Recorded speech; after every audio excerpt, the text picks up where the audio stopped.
হ্যাঁ আপু, আপনার নামটা কি? আমার নাম ফাতেমা।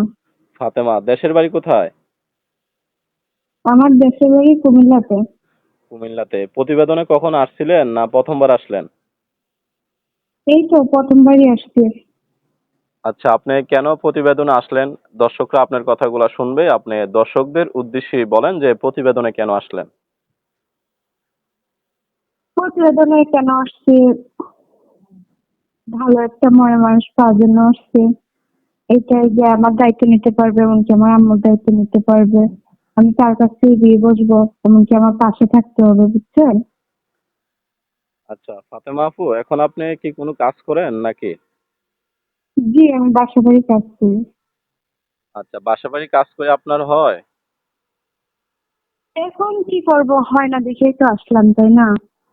এটা তো প্রশ্ন বিজয় তো আসলাম যে কোনো ভালো একটা মনের মানুষ পাইলে উনি দায়িত্ব নিলে বিয়ে শাদী বসবো। আচ্ছা, যে ছবিটা দিচ্ছেন এই ছবিটা কি আপনার? হ্যাঁ, ওইটা আমার। মাশাআল্লাহ, আপনি দেখতে খুবই সুন্দর। আপনার নাম্বারটা কি এখানে বলতে পারবেন না আমি ভিডিও স্ক্রিনে দিব, দর্শকরা এখান থেকে নিয়ে আপনার সাথে যোগাযোগ করবে।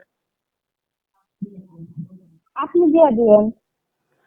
আচ্ছা দর্শক, দেশ ও দেশের বাইরে থেকে যারা ভিডিওটি দেখছেন, ফাতেমা আপুর কথাগুলো শুনলেন, ওনার নাম্বারটা ভিডিও স্ক্রিনে দেওয়া থাকবে।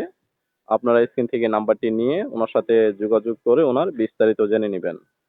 ভিডিওটি ভালো হলে অবশ্যই চ্যানেলটি সাবস্ক্রাইব করে পাশে থাকবেন পরবর্তী ভিডিও পেতে।